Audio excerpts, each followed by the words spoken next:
Hey guys, welcome to my live stream. Great to have you here.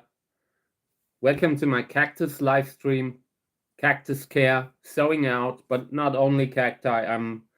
I brought a bunch of vegetables here also to discuss stuff that I just enjoy sowing out, and I want to share it with you. So yeah, welcome guys. Great to have you here. Little bit late. Had to get a book package ready to be shipped out. They pick those up every couple of weeks. So yeah, new book shipment is going out today. Apart from that, yeah, everything good. I have seedlings, some that I took out of the bag, some that are still in the bag. I brought stuff that we've been sowing out that I want to show you. This is a chili plant that has come up. I have a little cactus fruit here, a dried one, and I want to get the seeds out later. This is completely dry. After a certain point, the cactus fruit just dries up. If it's not incredibly high in water. So yeah, we will clean this up later. And I actually expect the seeds to be viable, so I want to get them into the bag. I don't want to have them lying around in that kind of shape for so long. Yeah, welcome to the stream, guys. Great to have you. If you have questions, I'm always happy to take them. If not, I would just go through with all the stuff that I want to do today. And there's quite a lot. So I want to get started. And these are seedlings that I wanted to show you. Look how dry it is. This whole thing has been worrying me because some of the variegated seedlings are losing so much water I can't fill it up, so I would close these up again. Hey. Oh, okay. Thank you. Great to have you. Thank you for joining. I appreciate it. And I will look into that. Yeah, these seedlings here, took them out. I've been spraying them a few times a day. It's not enough. So I need to close this thing up again. Sometimes when you take them out, you are just not able to bring in so much water that they need without waterlogging it. You don't want to waterlog. So yeah, this needs to go into the bag again just a little bit, and I want to keep the soil very dry, just to avoid that by bringing it back into humidity. Fungus gnats will also be back because they could have gone to the soil by now. So just a little tiny drop of water. I want humidity in this thing, but I don't want wet soil. Wet soil would mean the fungus gnats have a great time, and I want to avoid it. So yeah, welcome everyone to the stream. Great to have you. I have a lot of stuff that we can do today. Some interesting, also cactus unrelated stuff. That vegetable stuff is turning into real plants slowly but steadily. Okay, so this is the one with the variegated seedlings. I just put in a little bit of water for the top layer of soil, and that will probably sink down and hopefully collect on the walls of the bag. I want to have the soil pretty much dry, but humidity in the bag. I hope this is the right amount. Okay, let's get started. I want to show you these here, the chili that we have sown out. I saw that some of them are actually turning into seedlings now. It's dangerous to handle them at this stage, but I will do my best, okay? I just want to show you what we did so far. So this is a little chili plant. And hopefully this will grow. And check out the root that is coming out at the bottom. So this might already need a bigger pot. So yeah, I will look into that. We'll probably single this one out very soon. I didn't think that they would root so fast, but it makes sense, you know. So yeah, this one, nice and healthy seedling. I'm very happy. I noticed that some of them that I've planted weren't able to slip the hull of the seed, and they usually do that when they come through the soil. Like and if they are not planted deep enough, that sometimes doesn't happen. So I want to look into that. I saw one or two. Maybe we have to take carefully, you know, remove the hull of the seed. The, like, I don't know how you call it, but yeah, we have to look at them pretty closely. Here's another one. You can see it's just slipped seed thing off. So that is great. I'm very happy with that. Yeah, we'll see. Looks good, but no roots in this one yet. And the other one has come up too. So most of the chili seeds that I have bought recently were very viable, and that is great. So here's another one. Both of them come out. I'm not sure if you can see it. There you can see it. And here. Also chili, I think. Yes, different types of chili. And when they get bigger, it will be fun to bring them in the stream. But yeah, I will move to the cactus seedlings very soon. I just wanted to do this first, because I'm proud, you know. I'm not really a vegetable kind of guy, and I need to change my life. Otherwise, I will get a heart attack or something. Okay, let's get started.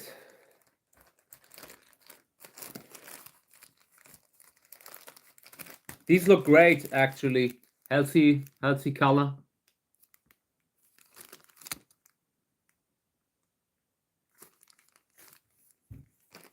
Don't look like they might need a lot of fertilizer yet, but it will come. I expect them to, at some point, change a little color, and I want to start fertilizing them very soon. But since it's going so good in this container, I don't really feel like I should change anything. I will just close it up again. This is a hybrid, Uwe Kahle hybrid with Bamboy. And Bamboy hybrids are always welcome in my collection. It is one of the best hybrids that I have ever seen. Okay. And welcome everyone to the stream. I appreciate it. If you have questions, I'm happy to take them. So this is one, I put in some water in this one. We only had one seedling in this one, so I filled it up again last stream, and I just wanted to show you now again how the water has, you know, I don't want to say disappeared, but it's gotten less. And you always, when you put in water, you need to keep that in mind, because some of it will just disappear into the soil, sinking down or collecting on the walls of the bag or whatever you use. If you use a takeaway container like this, you know, the water will collect here, and then every now and then you can press on it to let it rain down on the seedlings again. That's not a bad thing. So yeah, I want this to germinate more. I wasn't happy that there's only one seedling, so I want to put in a little bit more water, but just a drop, really just a drop.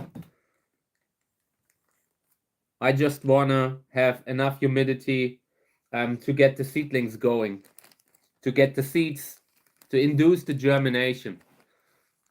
And so far, I had already watered it, and it wasn't enough.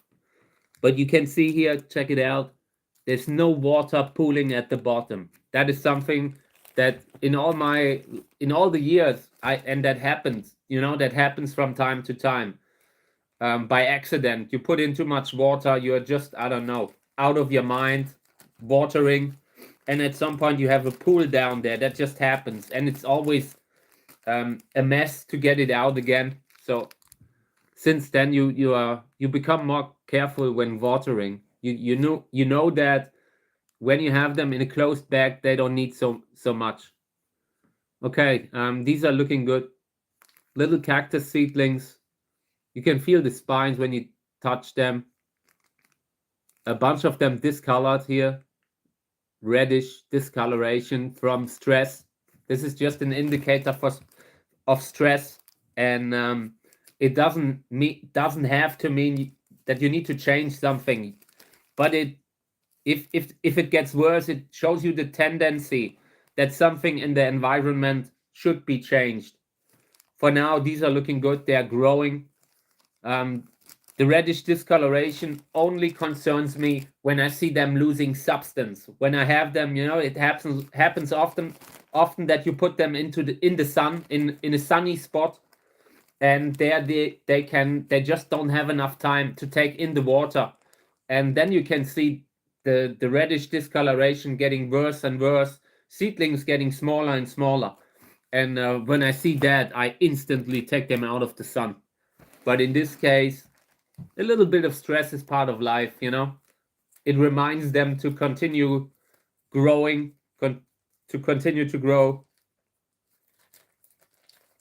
We don't want to make it too easy for them, because otherwise they would be totally weak plants, That it's like when you put a ventilator, when you put a fan on a plant, besides a plant, to give it a little bit of that kind of strength that they get from pressing against the wind, in this case, they get strength from pressing against the sunlight, growing a little bit despite the sunlight. Yeah. Sorry. These are looking bad, genetically bad. Let me see what's on the label. This is it's a multi-hybrid cross between columnar, that already had a like a grandiflora as a father, and in this case paired with a Loxanthinopsis hybrid, Loxanthocereus echinopsis, and that just produced a fairly unhealthy offspring. There are 1 or 2 seedlings that are green. They might be the big hope in this whole container. The way they look now, I don't think that most of them will make it. They would have to be grafted. I consider it. We will see how they look, I usually don't hold hands with seedlings or with cacti that just by themselves are so genetically poor that you have to graft them. But if something is among them that just deserves to make it, then I might graft 1 or 2. But in this case, I really think it would be best to just go with the 1 or 2 green seedlings that are in there. If the others cannot produce chlorophyll, we might lose them anyways. Okay. So this is washed pumice. Seedlings in washed pumice. 1 or 2 are lying a little bit sideways. So I'm trying to correct that. This medium is so loose that you can get them back into the soil by pressing on them, and that is both good and bad. It also works against you when you handle them, and there's suddenly movement among the seedlings, and they are uprooted. So yeah, apart from that, they look good. They seem to do well with the very fast draining medium. It's not something that I generally would recommend, but in this case, they deal with it fine. Hey Dave, great to have you. Hope you have a great day. Welcome to the stream. And everyone, hope you have a great weekend. I'm so glad that it's the weekend again. I love the weekend because it's the time when nobody, like when you usually don't get mail, when you don't get invoices sent in by the mail, that kind of stuff. That's why I love the weekend. The banks are closed, they can't try to book money from your bank account. The little things in life. So happy Saturday. Yeah, so this one looking very diverse, like different seedlings from one cross, like the normal kind of grows, and you have something that looks like it could be monstrous, very unusual kind of, you sometimes you have seedlings that all look the same. Sometimes you have seedlings like where the cross, where no seedling looks the same, and this might be one of them. They look interesting. I like this, but I would love to take them out of the soil very soon, like out of the bag. The soil looks a little bit too wet, and I'm worried about fungus gnats. But the small seedlings here, that is the thing. The big seedlings that I have in there, they would definitely make it when we take them out of the bag. But the smaller ones, they are too small probably. So I think about keeping this whole thing closed for another 2 weeks or so, in the hope that the seedlings will grow. But this is a candidate for having where I might need to take it out of the bag. Hey, yeah, that's a cool cross. I've sown those out at one point too, like when Nitrogen made that original cross. I think he did that also years ago. But yeah, over the years I kind of went away from mutant kind of offspring, and now I'm going a little bit back to it. My main, like what's most important for me is that I can use them for breeding, for they need to flower.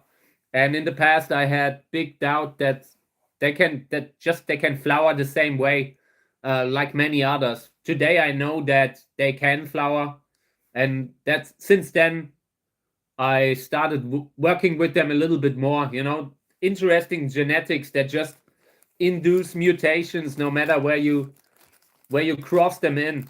That's what I like about these kind of hybrids with TPM. And the flowers are great. I have shown that one hybrid with what was it? A Zelly hybrid, and the flower was amazing. It looked like some of those AP Cactus kind of cultivars that have that virus discoloration in the flower, and it was such a similar kind of flower. It might be also related to some sort of a virus or genetic problem, but it really looked great. Really looked great, because I haven't seen it like this very often in the genus, in this genus outside of AP Cactus. Okay. Yeah, these are wild. I think I need to take these out. This is just getting too full. And I also am a little bit worried about the moss that is everywhere in between, but it's everywhere in between. So I would have to really scrape it out there to get rid of it. And I believe it might be better to just take them out of the bag and spray them, water them on a regular basis. And I guess that's what I do, because otherwise I feel like if I keep these in the closed bag for much longer, at some point something will happen. When you have so many seedlings, it's just a numbers game, and the likelihood just goes up. So yeah, I believe I will have to spray them. We'll see. I'll put this aside, but I will probably open it up, take it out of the bag. I try to keep the bag in the first at least 3 months, if possible longer, like 3 to 6 months is a good time to have little cactus seedlings in a bag, or in a humidity, in a takeaway container, whatever you use. There are different ways to do this, and 3 to 6 months is a good time frame to have them in humidity. You can do it early. You can take them out faster. Don't get me wrong. You can harden them up. A lot of people talk about hardening up, but it basically means just inducing rougher conditions and you might lose some. So you can, you know, you can take them out after 3 months consistently, and you will generally lose a few more seedlings here and there, but the plant, it might be worth it for you because the plants are already a little bit more accustomed to outside conditions if you want to bring them out the same year. In this case, I really try to keep the seedlings indoors for a while now. It allows me to show them all the time. It allows me to control the climate, the weather. I have a little plant lamp where they can just get the light that they need, and I spray them a few times a day as soon as I take them out of the bag. Hey.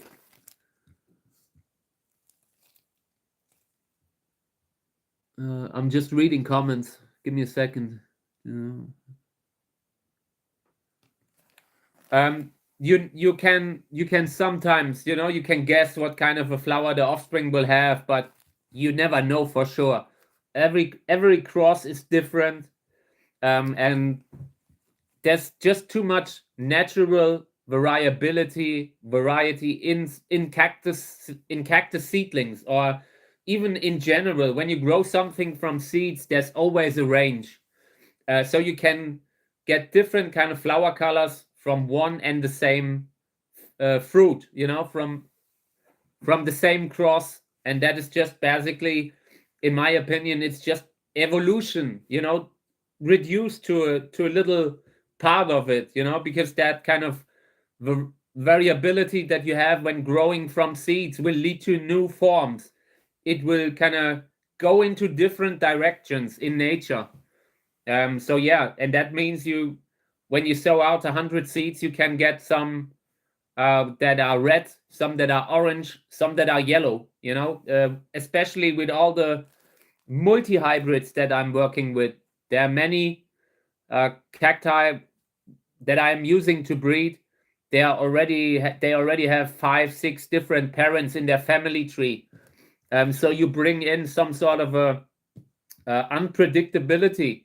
You look at that, and you will never know which kind of the parents will be dominant in that particular case. You can, you know, there are all these laws like Mendel's laws, that kind of stuff applies, but it becomes unpredictable once you are working with something like this, with such a mixed gene pool that you have. The modern hybrids are not one plant, you know, they are a mix of, in some cases, even different genera. And yeah, I haven't found a way to reliably predict it. It might be possible, but it's not easy. And eventually you will find out that the offspring always surprises you nonetheless, you know? Okay, so here are some seedlings that we transplanted. This was a bad case. This was a bad case of fungus gnat infestation. And now we got rid of the fungus gnats, but the seedlings still look bad. So I'm not sure if we can save them. Probably not. But they are now in a new soil.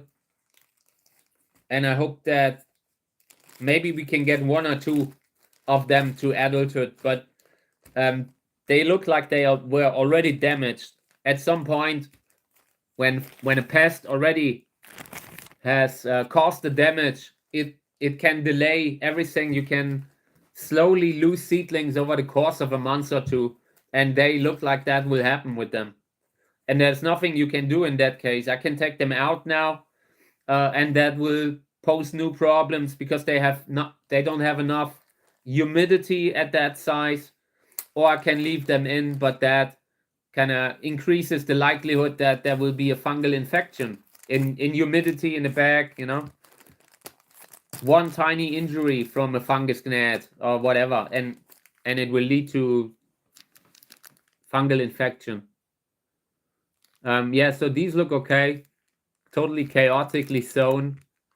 But yeah, but you know, when you're sowing out, sometimes you have a great time, and yeah, you throw the seeds around. It shouldn't be like that, you know, because you see, who knows how many seedlings are below there? Who knows how many seedlings have fallen into the cracks here? And then you could even have rot going on here below without seeing it, because all you see is these seedlings on top. But they look good. close it up again. I think they can stay in there for a while. I really try to leave them in a little longer when I can. It saves you the time to water all the time. I brought a few out of the bag in the last couple of weeks, and I've been watering all the time, and it's not enough.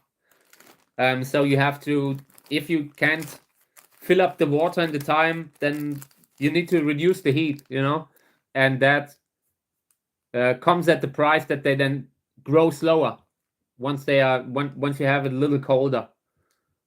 Yeah, these are looking okay. I had transplanted some, had moved some around here.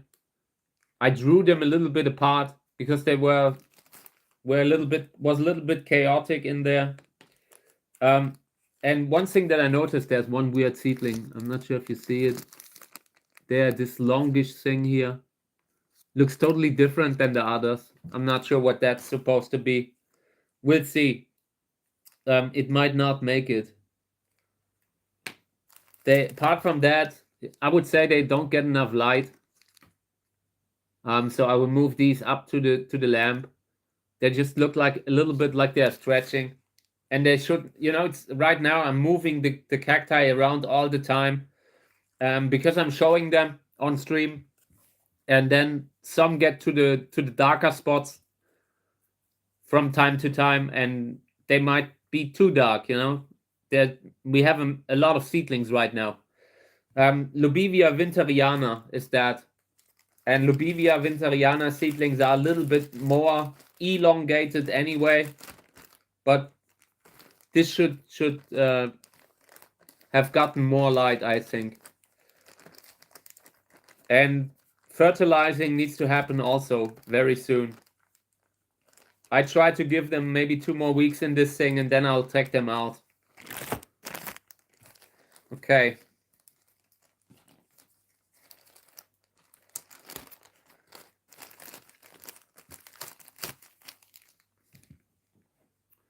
Looks okay. I like it. Seedlings look interesting. They have a weird touch of color at the center. I've discussed these before. Rather unique kind of discoloration. It might be genetically caused. It might be just from the lamp. Sometimes seedlings change color due to the lamp, and I want to talk about this because sometimes there are a lot of people that abuse that, because in the past people worked a lot with plant lamps that had certain colors like blue, like red, and with the red kind of lamp, the cactus seedlings change color. They really take in the red light, and the skin turns a little bit reddish. So people went around and offered them for sale as variegated cultivars, as reddish cultivars, that kind of stuff. And yeah, I always think about that when I see discoloration, reddish discoloration somewhere. Sometimes it's just a reaction to the lamp. Today it shouldn't be like that anymore, because that kind of lamp, that reddish kind of light, isn't used so widely anymore, but it can still happen. There are still people that run these. Okay. Yeah, this is horrible. This is in washed pumice, and I don't like it. I really don't like how these are doing in the washed pumice. So I'm transplanting them into sowing soil. I actually wanted to sow out with them here with these, but we have so many of them, of these takeaway containers, that I will just fill up a few more next time. So for now, we'll just take these seedlings here out of the washed pumice. I feel like it's going nowhere. I've looked at the seedlings last time. I already didn't like how they looked, so now I'm taking them out. And again, always happy to take questions if you want to know something. If not, I always just proceed doing what I have to do here. Sowing out, probably not today, tomorrow again. Cleaning seeds a little. I also brought a bunch of stuff here and there, so it will be a nice stream, hopefully. Okay, so I take these out of the out of the pumice now, and I try to clean the roots because I don't want to have anything come with into the new container. This looks like there were no fungus gnats in the pumice, but I'm still careful about that. And these will go out of the bag now. I just don't think, I don't like how they look. I want to spray them, I want to fertilize them a little. Okay. Overall, this cross only has 6 seedlings now, and it's a cross between Angelo and Vers 11. That is a really good cross. I would really love to have seedlings there. Need a little bit more water because the soil is still very dry. It looks like it's wet, but below the top layer, below that upper part that got the water, everything is still very dry below, and that makes it a little bit harder to give the seedlings a solid connection, you know, because the soil will stick to the seedling, and that will take away light, will just make everything worse. A little bit water when you're transplanting really helps you. Okay. Yeah, I just try to carefully position them, give them a solid connection to the soil.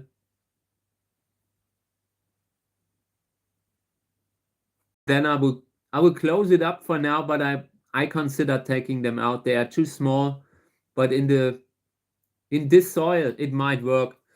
In the wash pumice, I would not have been able to take them out of this, out of the bag, because this is just that dries up so fast, and you will not be able to fill up as much as this loses the water. So yeah, okay. So I will close it up now. These are the seedlings that we transplanted now, and might open it up later, but I want to close it for now, that there are no fungus gnats, in case I should change my mind and want to close it, keep it closed a little. Okay, so these have been taken out of the bag. You see how dry the soil is. This is really dry, and it's been sprayed a few times a day. But apart from that, they look okay. The seedlings look like they don't look dehydrated. They don't look like they are in trouble right now. But if you would stop spraying them for a few days, it would instantly start. They would instantly dehydrate, get smaller and smaller. So 3 times a day, no matter what. Doesn't matter if your wife just moved out, like in my case, you know, you always have to stand there and care for them. It's just that's the hard part about the hobby. You always have to, you can't forget about them or have that big crisis at some point for a year. You need to have some sort of a control over them all the time. Otherwise, it will be hard. And that was always what made it difficult for me in the beginning. Like, my life was a mess, was a real mess. And I constantly had good success growing, and then something happened in my life that kind of threw me back. And yeah, so I know how it is. And that is how I learned that you just have to, I don't know, 10 minutes to spray them 3 times a day. It's the minimum. Okay, yeah, these are looking good. I like that. I like how they look. They are growing. You can see spines. It's probably not visible in the streaming mode. I would love to show a little bit more. I said that yesterday in the stream, and I want to underline it again. It's kind of difficult to do a stream just from a smartphone without the camera, you know, so this is just one angle. So I try to show you, and I will do separate stuff. Like when I'm doing it in videos, it allows me to show the details a little bit closer. But yeah, unfortunately, the stream is just with that fixed angle. I would change it if I could. Okay. Yeah, these are looking good. Uwe Kahle seedlings will close these up again. Nice. And as long as I can leave them in there, as long as they don't look bad, I will leave them in. Okay, yeah, this is too full. This is going to be really hard at some point. Needs to be singled out very soon. Soil is dry. Also, has been sprayed repeatedly since yesterday. Just tells you how fast the soil dries out indoors. And yeah, when people they grow cactus seedlings indoors, and they are not sure if they are giving too much water or not enough. It's usually, when it's indoors out of the bag, it's usually not enough. Little seedlings need a lot of water. If the soil dries out in between, then you should be able to water again, spray them again. Of course, there are exceptions, like some really drought loving cacti, but they should be in a mineral soil then, like the washed pumice. The washed pumice is the perfect medium for the really water sensitive kind of cacti. And yeah, it works great. It has a perfect drainage, and that means in the beginning it can be bad for the tiny seedlings. These look interesting genetically, I wanted to say. Some seedlings with normal spines, some I'm not sure what these will turn into.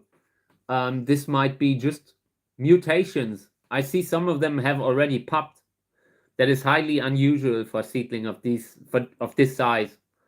I see this as a mutated kind of trait, mutation trait, monstrous growth, maybe crested, who knows, but this isn't normal. Yeah, and this is an intergeneric hybrid cross between a flowering hybrid.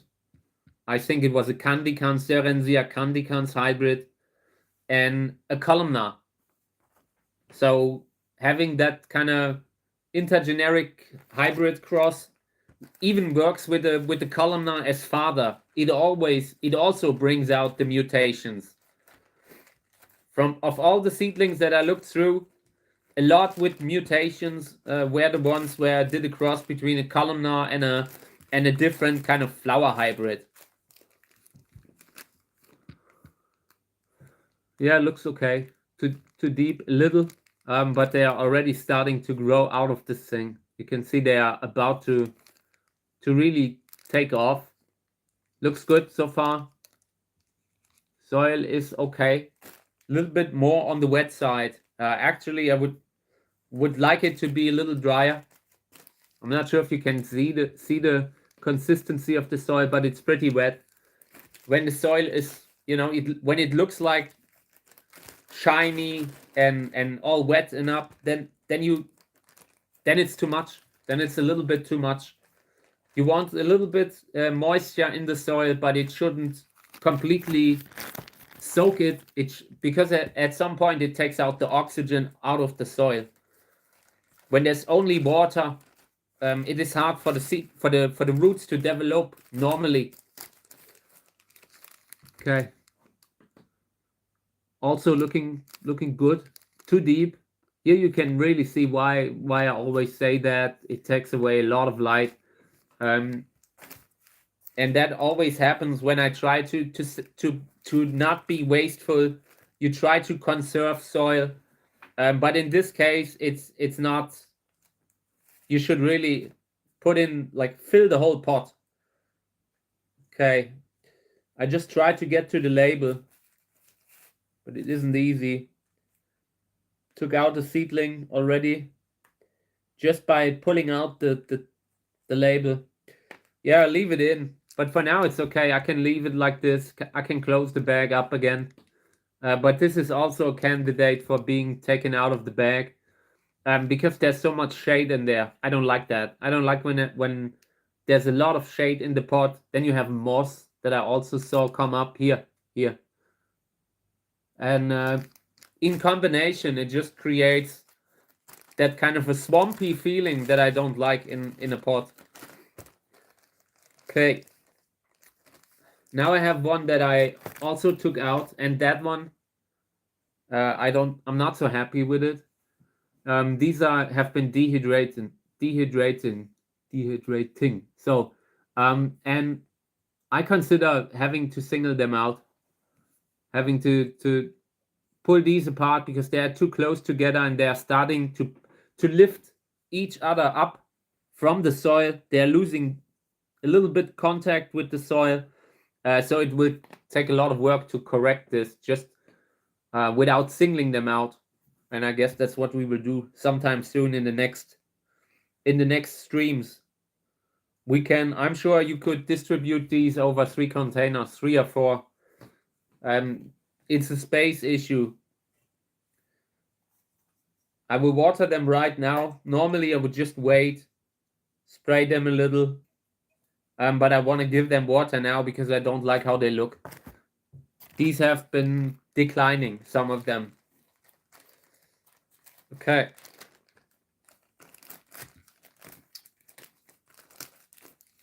I'm happy with these. This looks good, little too deep, but not a problem here. You see that it's a whole different thing when it's just a little bit of soil that you could have put in more, like in addition. With the other one, it's like it's only half the pot that is full of soil. And yeah, apart from that, these are looking good. They're growing healthily.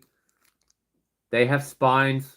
They're very fine. It's like hair at this point. Later on, these will be very uncomfortable to touch, hard to repot. But for now, the spines are not so bad. And the soil is a little bit drier than the other one, but just a little bit. It might look the same in the stream, but when you touch it, you feel this has the right consistency. And I can just close it up again. I don't think there will be problems with fungus gnats. The drier the soil, the less problems we had with them. Okay, let's see what this is. Fungus gnats. I see fungus gnats coming out of this thing. So we will transplant them right now. It's not a lot of seedlings, so maybe we can save them. Yeah, this is sowing soil, by the way, in case you wondered. Sowing soil, this is a takeaway container for salad. And I think it, like in milliliters, this should be something like 250 milliliters. I'm not sure how that translates to American kind of stuff. You know, like, I have no idea how it's calculated there. But this is okay for a bunch of seedlings. And I will transplant them and we need to take them out. When I opened this up, I had 3-4 fungus gnats fly out of this thing. And that is bad. That is, you don't need to, have like be a rocket scientist to know that that is bad when there's a wave of pests coming out of a container. So I want to transplant the seedlings and I want to transplant them into this kind of soil, but take them out. Take them out of humidity, because if I put these into humidity again, even in the new soil, the pest might still be there, or even worse, might be able to lay eggs again, eggs in this thing, lay their larvae that then attacks the roots. And the best way to deal with them is by drying them, is to dry them out. The larvae needs humidity and we're taking it. But also these are very small. That means you will have to water a lot if that happens at such a, check out the size. It's a very tiny seedling. I would not take this out of humidity if I had a choice. But when you have, when you're choosing between fungus gnats and watering, spraying a few times a day, then I'd rather take the latter. Sometimes the goal of all this is to just save a few seedlings here and there. Cactus seedlings just have a very, they leave very little room for mistakes. They don't have a lot of energy. They are tiny. Everything can be too much for them. So sometimes it's enough if you can save 1 or 2 seedlings. It's not the goal, and usually you get all the seedlings to adulthood, and you can decide which ones you want to keep. But you also have these other moments where you're just happy that that you have something from that cross. I always say one plant can be enough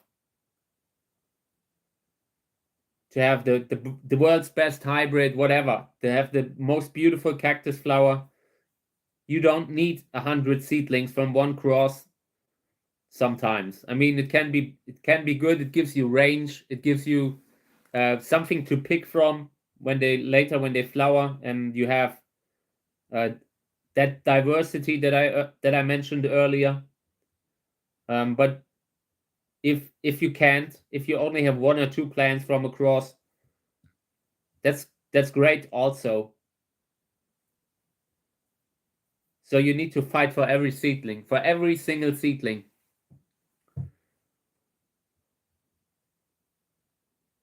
You never know which one will be the one with the great flower, or the one with the great thing that you like. So fight for every seedling. Okay. These are now in sowing soil. This is a takeaway container, and I don't usually use them.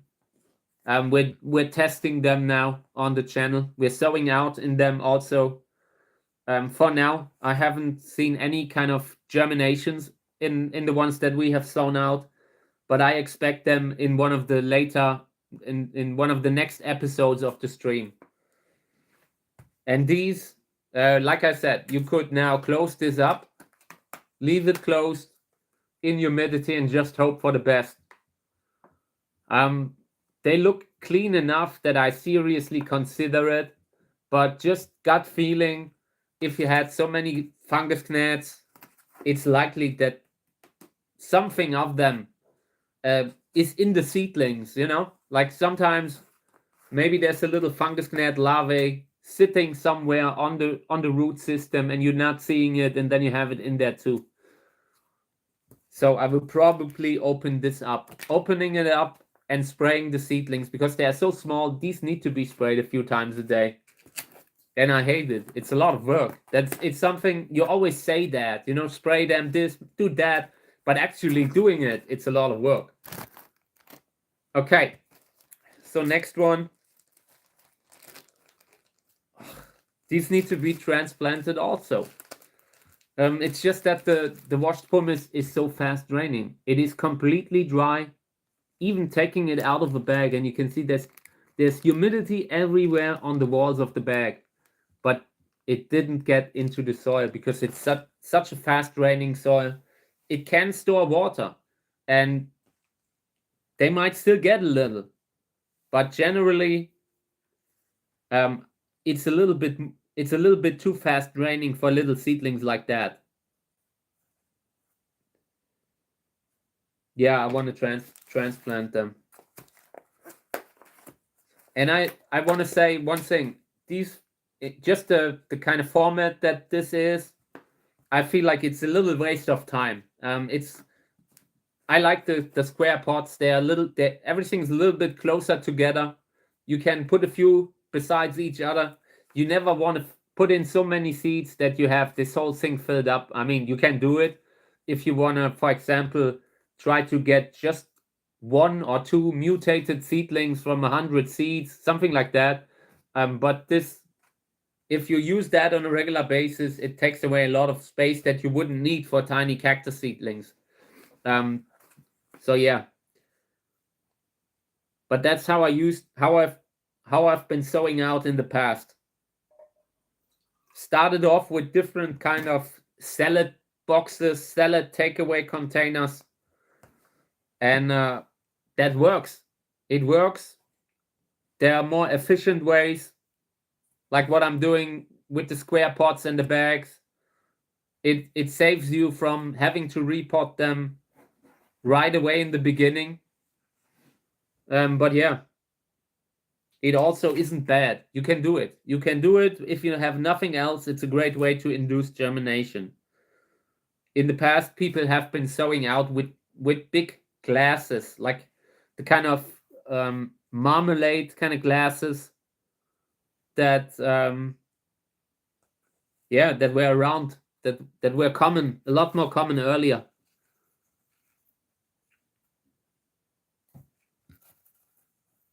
And some people still sow out in glasses, like in big jugs of glass, whatever. Everything that you can put a lid on could be used to induce germination.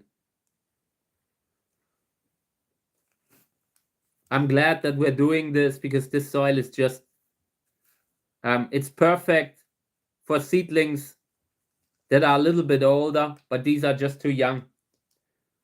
In the beginning, they need a fair amount of moisture, fair amount of humidity.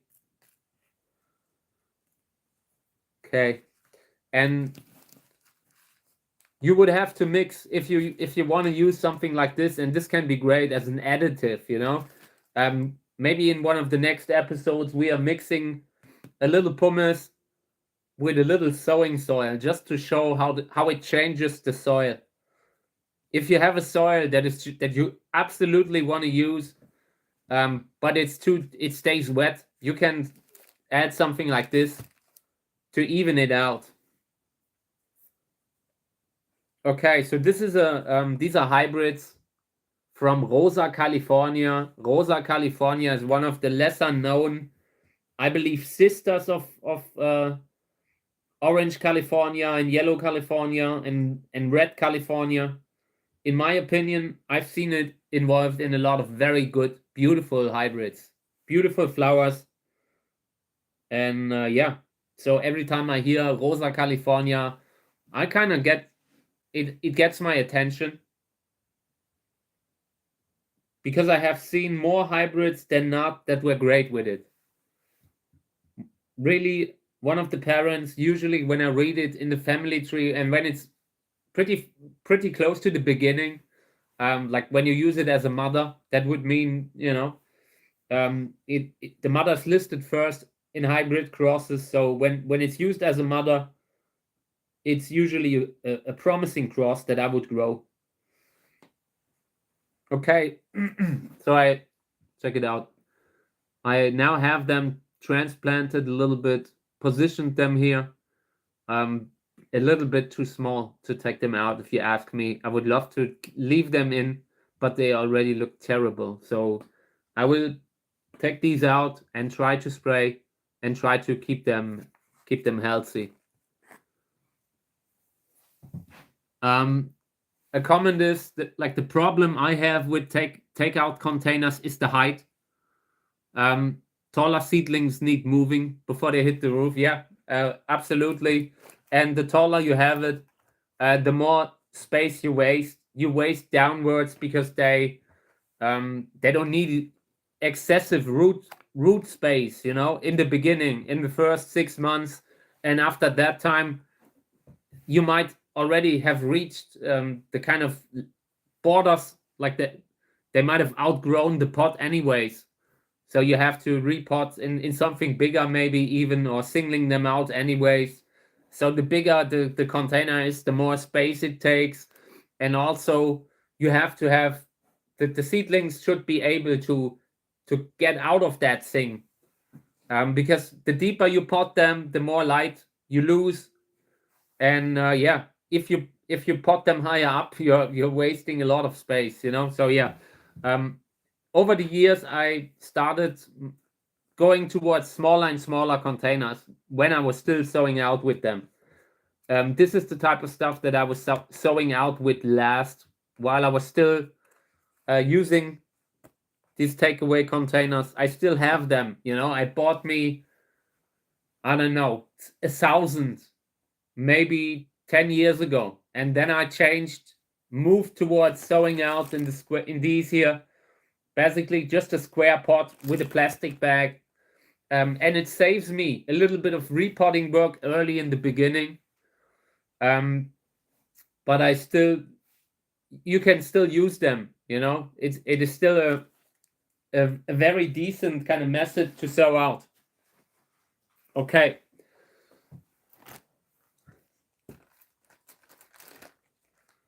So this one here is a total failure. I only see one seedling. and that one isn't healthy. I really cannot stress enough how much I dislike this. Genetically, probably unhealthy, but in my opinion, it could also be the age of the seeds.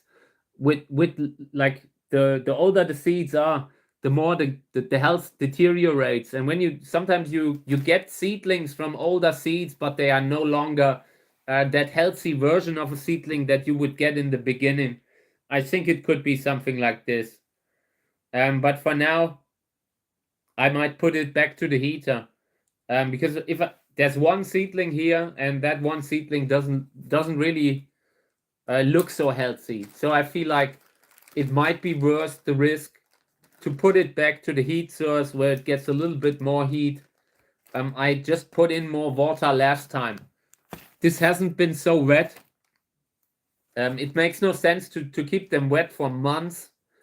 But sometimes when you try to induce germination and the first trial doesn't really work because you haven't had enough water in that thing, then it can make sense to just put in a little bit more water and try again, because the first time you probably haven't had enough. And that is the hope with this one. Maybe we can get more seedlings when we put it back to the heat. It's probably a waste of time, but I want to do it.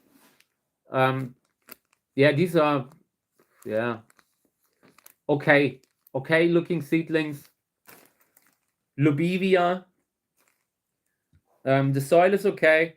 Soil is a little bit on the drier side. You can see that it has dried up at some point, and it instantly changes the soil a little. So you need to be careful when soil dries out. It can sometimes just it's no longer fluffy. It loses a little bit of that little wiggle room that the seedlings need to grow the roots in. A little bit of soil that isn't rock hard. Apart from that, yeah, it's okay. We could take them out now, start fertilizing. That is one theory that I see with them. One potential thing to do, but they're a little bit too small. I am a little bit worried that they might not make it. So I will leave them in maybe another couple of weeks, but long term, I really want to take these out. I feel like these could really benefit from being fertilized now. Sometimes you see it on the seedlings. Sometimes they lose that healthy green kind of color. It turns once it's turning a little bit to the yellowish kind of color range. It usually indicates a nutrient problem. And when you have new seedlings, that they usually have energy just from within the seed for maybe 2-3 weeks, and after that they take what's in the soil, and once there's nothing in the soil anymore, you need to start filling it up. And if you use a mineral medium, you need to do it right away, because it's basically inert, pretty neutral kind of pH level.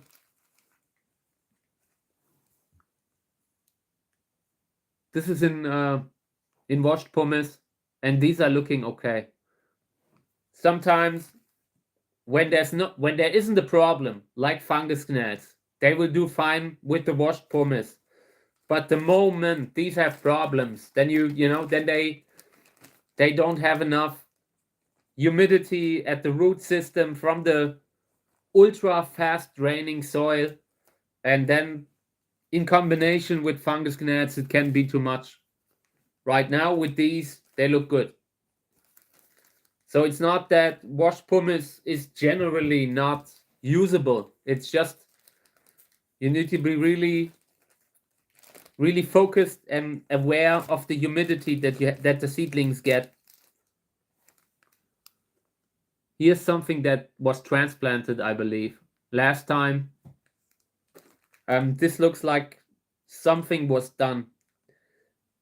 And yeah, they look okay. I mean, this is Humcus roro. I have relatively low expectations here in regards to how the seedlings look. if we can get 1 or 2 seedlings from this cross, that is good. 1 or 2 that have healthy green skin, green skin, able to produce chlorophyll on their own. That would be great. Okay, so here's something that I wanted to take a closer look at. I've been sowing out stuff, like this was also chili, and I noticed that this is the seed, and when they aren't planted deep enough, they have trouble sometimes slipping, like getting rid of the hull of the seed, and it's still on there, and at some point this is starting to rot. So I just wanted to take a closer look at this. I brought a little scissor, and I consider trying to remove it, but it might be unnecessary, you know. In the beginning,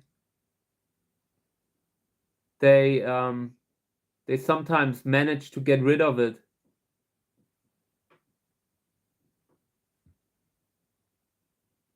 But maybe we can help it a little. Just trying with this scissor thing, to get rid of the hull of the seed, the corn thing that often gets lost when they come out. They break through the soil, and they usually leave that behind. But these were not planted deep enough, apparently. And this has to be very careful. Has to be done carefully, because you can easily damage that tip of that seedling. Hey, welcome to the stream. It's going great, thank you. I'm just trying to. I saw that this thing doesn't look right. Looked moldy, so I'm just trying to help it a little, getting rid of that kind of remnant of the seed. But I'm also a little bit worried about causing injury to the seedling. Yeah. So I think I might have loosened it a little. I still have hope that the seedling might actually, when the leaves are opening up, might be able to get rid of that. So I will close it again. I just tried to carefully with a surgical scissor to remove part of the seed. And the same thing happens for cactus seedlings too, by the way. Sometimes the seed just is stuck on top of that thing, of the seedling, and it can cause an infection, both in cacti, also in other plants. It's just with cacti, it's usually not from not being planted deep enough, because cacti, they need light to germinate, and the seeds are just sprinkled on top of the soil. So they are not covered. At least most of them aren't. There are some exceptions, like bigger seeds, bigger cacti, like, I don't know, Opuntia, some sort of Opuntia, Cactus. They have bigger roundish seeds, but most of them don't. Okay, yeah, these look great, by the way. Mutations somewhere in between. Here's that weird kind of plant again that is sometimes inside the containers. But for me, I'm not sure what it is. It never really hurts anyone. It's one of the weeds that you just see. Yeah, and you kind of live with it, you know. It's not a problem. It usually never grows so fast that it takes away space from the seedlings. Okay, so what else? Yeah, I brought this cactus fruit here, and I want to start cleaning it a little. Maybe we can sow these out sometime soon. I want to get back to sowing out eventually, but right now, it's a lot of seedlings. We already have a lot. Okay. So this is basically dry, and you can just, at some point when the fruit dries up, you can even clean the seeds without having to wash it, or at least you can do the first prep work without having to put it under running water. I'm just trying to get all the pulp that is dried up, trying to get it out of the fruit. And then I will show more of it. Just in the beginning, this is the first step. And you could also do this under running water. Would probably be a little safer in regards to stuff like having everything so clean as possible. But I sometimes do this to just get rid of the workload with all the cactus fruits, with all the different cactus fruits that I have around. The new season almost begins again, and I'm not fully done cleaning the seeds from the last season. It is just so much work all the time. You are basically in summer, you are pollinating, you are filming, all that stuff, and then you suddenly have like 500 fruits that you need to clean.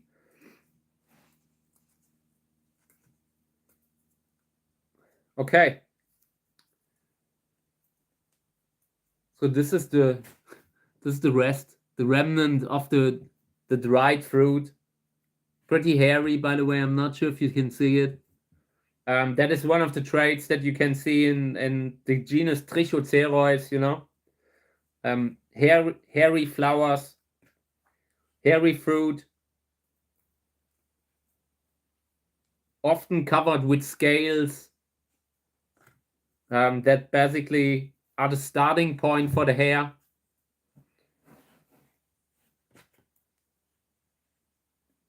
Seed size here is pretty big.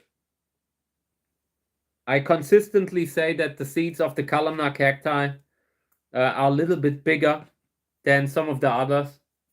And that is a good way to just compare and look into the genetic situation just as a starting point, you know?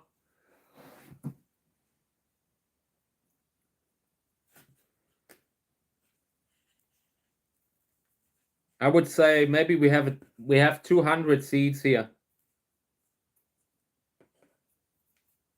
Right now, I'm just trying to get the seeds out of this thing, separate the old dried pulp from the cactus seeds.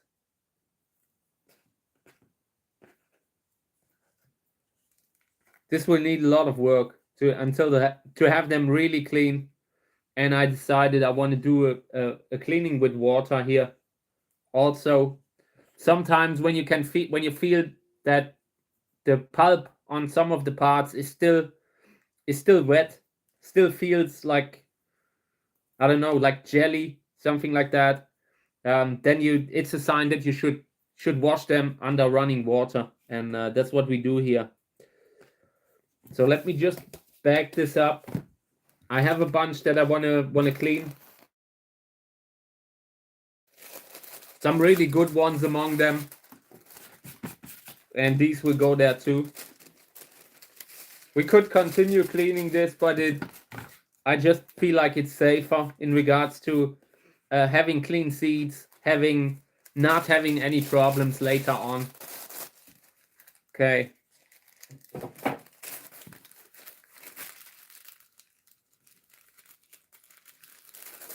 Okay, I will show these in one of the next streams. Over here, these are also a bunch of seedlings that I want to transplant. I put these aside last time. So let me just take this one here. And I opened this thing up and I see that I just don't like the whole appearance. The seedlings, some of the seedlings look like they have been chewed on. So they need to be taken out of humidity. At that point, when you see that seedlings have brownish discolorations, the humidity will give them the rest. So taking them out now, maybe we can save a few of them. The ones that were transplanted into the washed pumice, they are consistently the worst, simply because they have been transplanted into the pumice for that very reason, to get rid of the fungus gnats. But they had already damaged them. Oh. Yeah, just read a comment about early flowers. Because of the warm days, sometimes you get winter flowers even. It always depends. Sometimes they develop, sometimes they start to develop, and then when the temperatures go down again, they just stop to develop, and when it's getting warmer later, it continues, So I suspect it will be something like that that the flower, once the temperature goes down, will just grow a little slower, develop a little slower, and at some point later, maybe around next month, like in a month from now, it could really start to develop. In the beginning, in spring, you can sometimes have a lot of early flowers. It's not what I like. It's a bad time for them to flower, because then the plants are still at a higher risk for infections. Everything during that time poses a risk to develop into fungal infection through that kind of flower. The connection between the flower and the ovum and the plant is basically a direct entry into the inner circle, into the plant. So you need to be careful. I hate winter fruit that basically doesn't manage to finish, and then you have it in the greenhouse and it's ripening throughout winter, because very often when that happens, it's even an empty kind of fruit. Right now, I've been watching a fruit on a plant that flowered last year, and it flowered a little later, one of the last flowers of the season, and right now the fruit is still not ripe, and I could take it down now. But it's a real risk if you have a good kind of cross that worked out, but it worked out late in the season. Everything can happen. It can infect the plant, because you throughout winter you have an entry into that kind of into the plant, or the fruit could be empty, because they also need energy. They need, and in winter everything's a little bit slowed down. The whole metabolism of a plant is slowed down, so that can be a waste of time. And then the season starts, but the plant has just ended growing a fruit. So very often that even takes them out of flowering for the season. So it can make sense sometimes to, when it's the bigger flowers. In the case of a mammillaria, the flowers are tiny. I don't think it poses a great risk for them, aside from having to be careful about fungal infections. The bigger the flower, the more energy is involved, I think mammillaria, when they flower, they sometimes have 20 flowers at once or even more. So I don't think it's that big of a deal with them. Okay, so I've transplanted these, and I will keep these out of humidity now. If I would put them back into the bag, it would just turn into fungal infections. Maybe we can save some of the seedlings if we keep them out of humidity. It's not looking great. They look bad, some of them. But I'm not giving up. It, like I said earlier, it's enough if we get 1 or 2 seedlings. Okay, yeah, let's see. I can maybe clean a few more seeds for the last 15 minutes. I wanted to show stuff, and I'm not sure if I've shown it all. Let me see. Yeah, these are the ones that I've put into the bag again.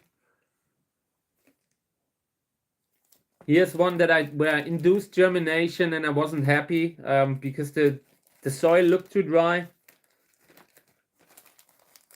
I corrected that earlier, and now I think I have the right humidity. So this is what I try to have in the soil when I induce germination. and absolutely no water pooling at the bottom. Maybe just a few drops. I wouldn't change much right now. I wouldn't really change it now. If the plant is thriving, if it's flowering, that is okay. Just make sure it's not getting humidity, too much humidity. That fruit, that flower could be a problem. But I wouldn't really change a plant that has been doing well enough to flower, you know. Okay, so let me see what I have here. This is another. I collect cactus fruits in these paper bags, and I brought a few with me here that I want to clean.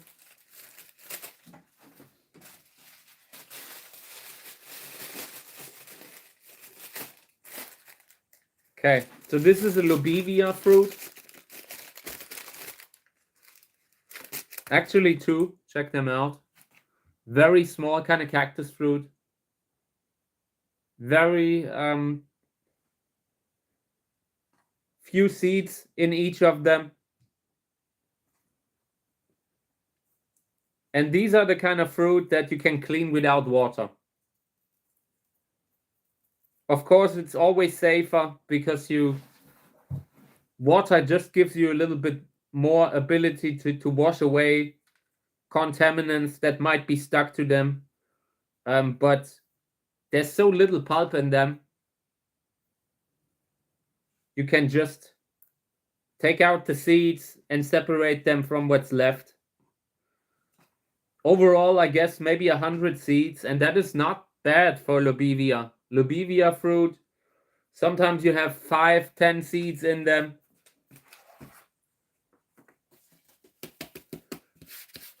Okay. And in the past, I'm totally unsure how to deal with the Lobivia.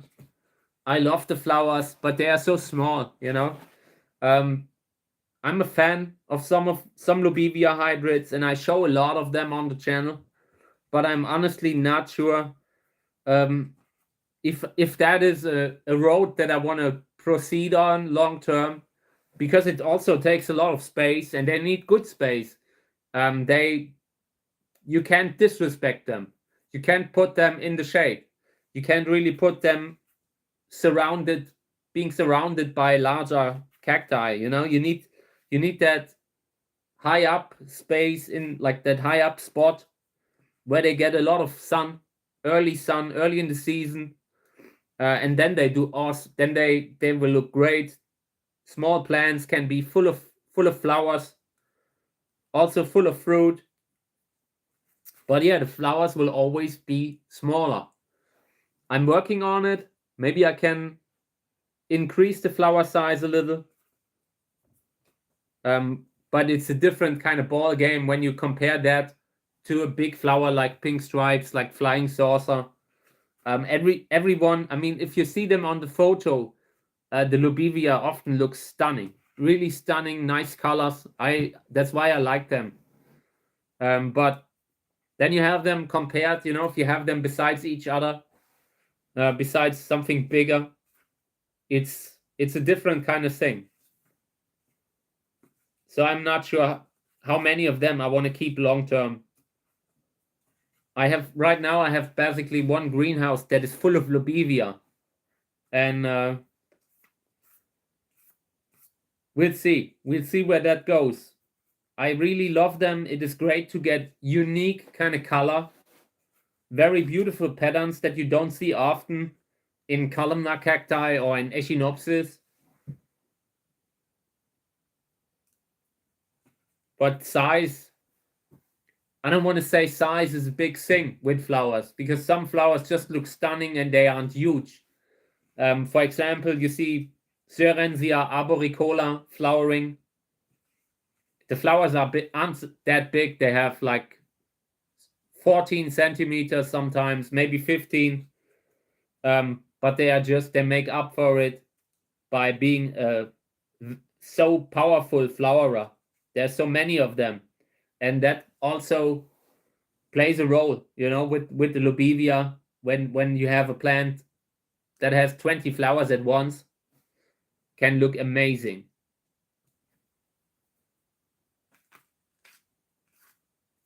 Okay, so I'm trying to just clean everything here. I'm constantly removing little pulp from the seeds, trying to get this as clean as possible so I can start sowing them out. And again, these here, when we're done, we could just sow them out without having to wash them again. Thank you. Yeah, I'm really unsure about Lobivia. 2 years ago, I said I'm done with them. 2 years ago, I wanted to sort them all out. Just because I felt like, I need all the space for my main kind of work, trying to just seeing the offspring of my plants, just having enough space for that. Yeah, but there's also a lot of good in them. They flower so fast compared to the large columnar cacti. They flower within 2 years, 3 years at the most, if you treat them right. Some people could get them to flower within 1 year. You could graft a seedling if you really need to. I don't have that kind of urgency, but if you really want to, you can see the results of the cross very fast, and that is a big advantage over the columnar cacti. But they will never really fully replace that for me, because it's a different kind of cactus, And last year, I really did my best to find a perfect spot for them. Give them as much sun as I had, at the best spot that I have. And I was really sad, because that is space that I wasn't able to give to other plants that I wanted to give space to. And yeah, so you sometimes need to really do some hard thinking and know in which direction you want to go. And I'm not sure with them, because if you can get that kind of color into Trichocereus, into the columnar cacti, then you have a totally different flower. So combining them would be great, but it takes a little bit more space than I have. I wish I had more. And it's not just the space, it's also having to water them or having to fertilize them, or in the last years I've been doing more and more with a hose. In the years before, I always tried to water with the big can, and I was really having issues with it. Like when the Lyme disease problems got worse, I really had trouble lifting the can and all that stuff, and I still do. So that's why I'm doing a little bit more with the water hose now. So at some point you just get to a point where you can no longer give them all the same quality of care. The more you have, it's not just the space, it's also that care, the factor of care, of human work. It's limited. You can't upscale and upscale and upscale when you are not getting help. And I don't want to have a nursery. I have no intention, absolutely none. Because when you have a nursery, it's a tough business. I see so many nurseries closing down in my friend circle and all that, just old school nurseries that have been around for 20 years. And I don't even want to get into that industry, because I know you have to fulfill all kinds of obligations. It brings a lot of cost to have the plants all beautifully, like without skin imperfections, because that really matters to people who buy plants. To me, it doesn't.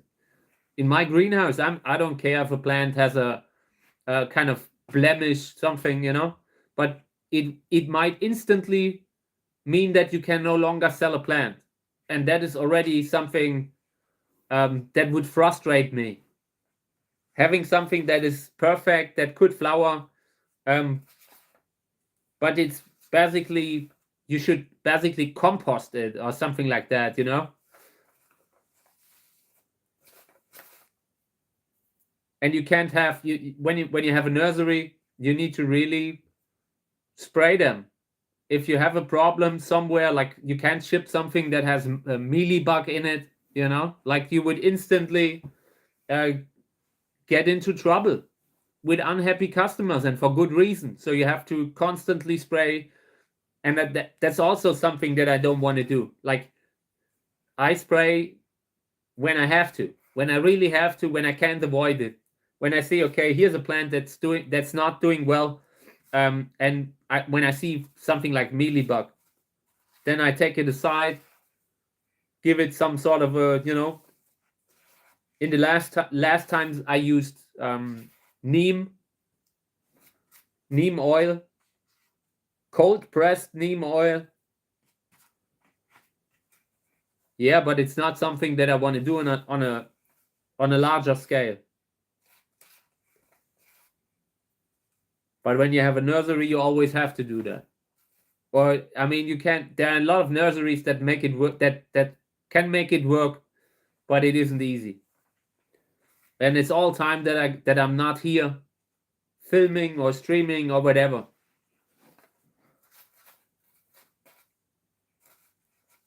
While I was still in the seed industry, I spent half the day just doing the order stuff, nothing else. At some point, I had realized that I could, as with the same time, actually put my energy into the channel, like what I'm doing now. So that's why that never really played a role for me. Having a nursery, I know it's a dream for a lot of people. It's not for me.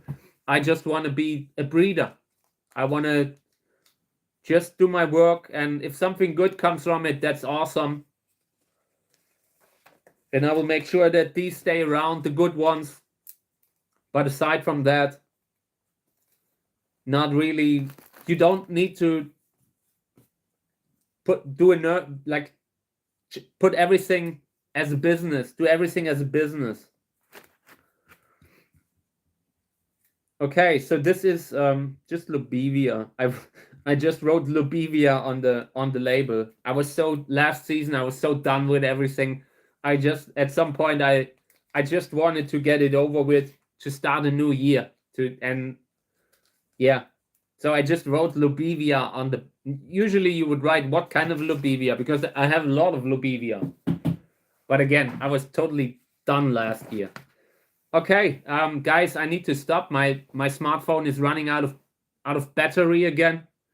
Within the next streams, I have a cable here, a charging cable. The channel is upgrading, you know, high tech in the future. So within the next kind of streams, I will have more battery power. But for now, I gotta go. But I love this. I'm always happy to do this. And yeah, thank you for participating. I hope you have a great weekend. I hope you have a great day.